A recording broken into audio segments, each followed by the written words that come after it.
มื้อนี้สิมาให้มุมมองสำหรับผู้ที่อยากจะมาเริ่มต้นศึกษาบ่ว่าจะเป็นการเทรด Forex เทรดฟิวเจอร์เทรดสปอตแม้กระทั่งเทรดออปชั่นก็ตามแต่ในที่ผ่านมาเราจะเห็นว่าคำแนะนำของหลายๆคนเขาก็จะบอกว่าเราต้องมี1 2 3 4เราจึงจะสามารถเทรดมีกำไรได้แต่ว่าในความเป็นจริงแล้วเราสามารถที่จะเรียนรู้ในแบบลักษณะของเราเวลาที่จะเข้ามาเนาะบ่แนะนำให้ไปเบิ่งคลิปนี้คลิปนั้นเนาะอยากเข้าศึกษาตัวใดแม่นไปสมัครแล้วก็เข้าไปเบิ่งกราฟตัวจริง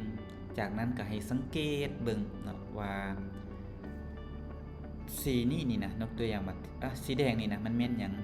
สีเขียวนี่แม่นหยังเอาแค่ให้ฮู้ว่าสีแดงแม่นแทงแฮงขายเนาะสีเขียวหมายถึงแฮงซื้อเอาให้ฮู้ตัวนี้ก่อนเนาะย้ำว่ามือใหม่เด้อต่อมาแม่นฮู้จักตัวนี้เนาะทุกคนเบิ่งราคาซื้อราคาขายหรือว่าเบิ่งแฮงของแฮงซื้อแฮงขายนี่นะให้เป็นว่าถ้าแท่งมันมีการดีดโตเนาะเป็นแท่งใหญ่เนาะยกตัวอย่างเป็นแท่งขายเด้อเป็นแท่งใหญ่มันบ่งบอกถึงหยังบ่งบอกถึงว่ามีการเทขายหลายมันจึงเกิดว่าแฮงเป็นแท่งใหญ่ถ้าเกิดมีแฮงซื้อหลายก็จะเกิดเป็นแท่งใหญ่แท่งเขียวแบบนี้บาดนี้แน่นอนนะว่าพวกนี้นี่นะมันเป็นแค่สัญลักษณ์นะที่จริงกราฟนี้มันเอาอีหยังมาก็ได้นะมาอ้างอิงก็ได้นะโดยลักษณะที่เฮาเห็นแม่นเฮาจะเห็นแบบนี้นะหรือว่าอาจจะเบิ่งแบบนี้มันง่ายนะทีนี้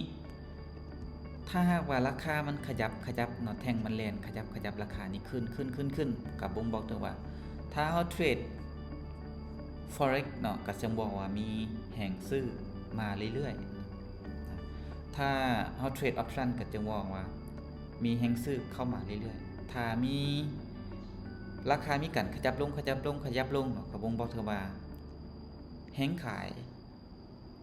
มาแฮงเนาะหรือว่ามาเรื่อยๆเฮาก็จะเข้าอีหยังเฮาก็แค่ตามโครงสร้างแฮงซื้อมาหลายเฮาก็แค่ซื้อแฮงขายมาหลายเฮาก็แค่ขายนะบ่ต้องสวนตลาดอันนี้เป็นสเต็ปแบบง่ายๆเนาะสำหรับมือใหม่ที่เข้ามาเป็นหยังคือศึกษาแบบนี้เนาะคือการที่เฮาศึกษาแบบนี้นี่มันจะเฮ็ดให้1เฮามีใจที่อยากจะเรียนรู้ถามเฮาศึกษาตัวง่ายก่อนเฮาก็จะเข้าใจก่อนแล้วก็มีกำลังใจในการเรียนรู้กับมันพวกนี้นี่เฮาสามารถเรียนรู้ตอนใดก็ได้โดยเฉพาะเป็นเทคนิคเฮาเข้าไปเบิ่งตลาดเฮาก็สามารถเห็นแพทเทิร์นของมันเฮาก็สามารถที่จะปรับประยุกต์ใช้ได้เรื่อยๆเพราะตลาดมันจะบ่ได้คือเก่าตลอดมันจะมีการเปลี่ยนแปลงเฮาก็จะเข้าใจเวลาที่เฮาสังเกตแล้วก็จะเห็นเข้ามาสังเกตเบิ่งก็ได้บัดนี้ตัวที่หลักๆที่เฮาต้องเรียนเด้แม่นหยัง1ก็เอิ้นว่า mindset เฮ็ดแนวใดให้เฮานี่อยู่กับมันได้หรือว่าหาเงินกับมันได้อันนี้คือคำถามที่เราต้องตั้งกับตัวเองว่าจะเฮ็ดแนวใดให้เราหาเงินกับมันได้แสดงว่า1 mindset เฮาก็ต้องเรียนรู้ที่จะเข้าใจว่าการเทรดนี่มันมีความเสี่ยงมีทั้งได้และมีทั้งเสียแต่เวลาเสียเนาะเฮาสิบริหารจัดการแนวใดเพื่อให้เฮาเสียบ่หลายเกินไปยกตัวอย่างว่าค่อยเสียได้มื้อนึงแต่10 ดอลก็10 ดอลแล้วก็เซาก็ได้แสดงว่าอันนี้มีเฮาปฏิบัติเนาะหรือว่าเฮาเข้าใจมุมมองว่าการเทรดมันมีได้มีเสียแต่ถ้ามีกำไรเอาเท่าใดได้ตามเป้าก็เซาแสดงว่าจุดนี้ก็คือเป็นตัวสำคัญ1 mindset 2เรื่องของการบริหารความเสี่ยงหรือบริหารเงินของเฮา3การบริหารสภาพจิตใจหรือบริหารอารมณ์เฮาต้องรู้ว่าเฮาเป็นคนแบบใดหรือว่าไลฟ์สไตล์เทรดแนวใดเพื่อให้เฮานี่ยับยั้งเวลาที่มันบ่ได้ดังใจของเฮานี่นะให้เฮาบ่เสียเงินหลายเนาะเสียได้แต่เสียน้อยได้ในปริมาณที่เฮาเกินมาถึงบ่ได้ตามเป้าของเฮาก็ตามแต่ เฮามาเทรดเพื่อหยังเพื่อสร้างอาชีพเสริมบ่เพื่อเรียนรู้บ่ในช่วงเรียนรู้แน่นอนมันก็อาจจะเสียเฮาเรียนรู้พวกนี้นี่เฮาโฟกัสตัวนี้นี่นะ2-3อย่างตัวนี้นี่แม่นเฮาหาเงินกับมันได้เพราะว่าตัวจริงกราฟนี่มันบ่ยากขอแค่เฮาเบิ่งไปมันมีหลายแพทเทิร์นเนาะให้เฮาจับได้เพียงแต่ว่าเฮาก็จะมั่นใจในตัวเองเกินไปต้องเข้าในปริมาณที่ตัวเองยอมรับความเสี่ยงได้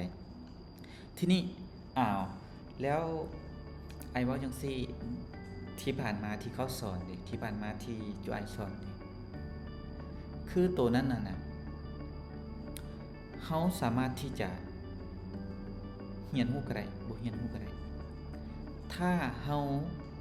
บ่แม่นคนหนึงที่เน้นหลักการเอาง่ายเคินว่าหลักการแม่นหยังหลักการก็คือเป็นสิ่งที่เจ้าสามารถแชร์อธิบายสู่คนอื่นฟังได้ต้องสู้ให้คนอื่นเข้าใจแต่ถ้าว่าเจ้าอยู่คนเดียวเจ้าบ่ได้อธิบายให้ไผฟังเจ้ามีแต่เทรดเจ้ามีแต่ศึกษาโดยตัวเองเจ้าศึกษาในแบบ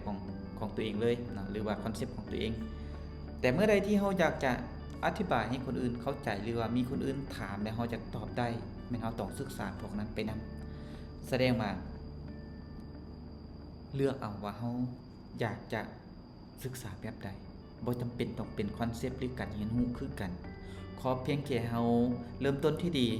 แล้วเฮาจึงค่อยยกระดับไปเทื่อละน้อยและทุกอย่างเฮาจะดีตามสำคัญที่สุดก็คือ mindset และสภาพจิตใจหรือว่าเรื่องของอารมณ์เข้าใจกฎเกณฑ์ของมันว่ามีได้กับมีเสียเฮ็ดแนวใดเฮาจะบ่เสียก็ให้เสียน้อยที่สุดแล้วเฮาจะหาเงินกับมันได้